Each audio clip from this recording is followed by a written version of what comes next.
За одну хвіліну з крану выліваецца 11 літраў вады. Гэта значыць, што за 24 гадзіны са звычайнага крану можа выцекчы 2,5 мільёны беларускіх рублёў. Але Артёма Дамашевіча гэты факт не хвалюе. У ягонай кватэры не стаяць лічыльнікі вады. Штомесяц ён аплачвае скарыстаныя паводле нормы 8 кубометров. Если бы у меня были счетчики, я бы мог сильно экономить на воде, на отоплении, например. Но мне приходится сейчас платить за то, что напишу жировки. А эти нормы от моего потребления никак не зависят. Кватэраў, у якіх не ўсталяваныя лічыльнікі вады, у Беларусі засталося ўсяго каля 3%. Жыхары астатніх аплачвалі фактычна скарыстаную колькасць вады паводле ільготнага тарыфу. Але з 1 кастрычніка дзеюць новыя правілы. Цяпер ільготу вы атрымаеце толькі на 140 літраў вады штодзень. Скарыстаеце больш, будете аплачваць цалкам.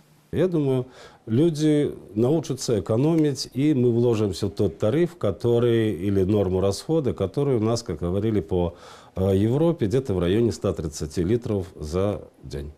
Новыя нормы значна меншыя за старыя 4 кубометры на месяц замест 8. Эксперты прагназуюць, што ў першыя месяцы сумы ў жыроўках значна вырастуць, але потым зноў знізяцца, людзі прызвычаяцца экономіць. Вось такі рэгулятар ёсць амаль у кожным беларускім доме на вуліцы. Датчык у цеплавузле рэгулятар. Яны працуюць абсалютна аўтаматычна. У залежнасці ад тэмпературы на вуліцы у трубы ацяплення ў кватэрах падаецца больш ці менш падагрэтая вада. Жыхары могуць кантраляваць працу цеплавузла ў сваім доме, дамагацца таго, каб усё абсталяванне было правільна адрэгуляванае і працавала. Гэта дазволіць эканоміць энергію ваду, а значыць сумы ў жыроўках не дужа вырастуць нават пры змене тарыфаў.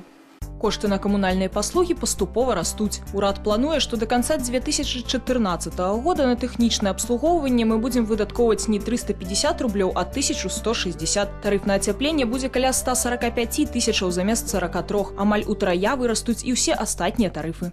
Усё гэта крокі адзінай праграмы выхаду на поўную бездатацыйную аплату паслугаў ЖКГ. Але аднаго падвышэння тарыфаў недастаткова. Каб зрабіць састарэлую сістэму больш эканамічную, патрэбныя і высілкі жыхароў. Вот такая вот конструкция.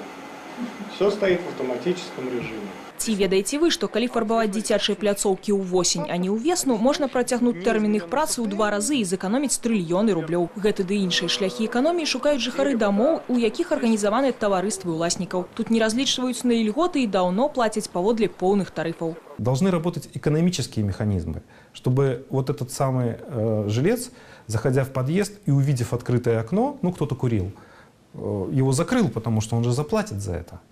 А сейчас экономического стимула большого нет. На жаль, сапраўды эфектыўнымі таварыствы становяцца толькі ў новых шматпавярховіках ці ў дамах пасля капітальнага рамонту.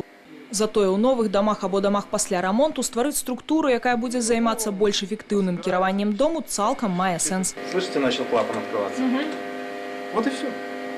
Вот все, что нужно сделать. Рост тарыфаў не азначае аўтаматычнага росту сумаў у жыроўках. Ёсць іншыя магчымасці дзеля эканоміі. Галоўнае быць гатовымі з іх карыстацца.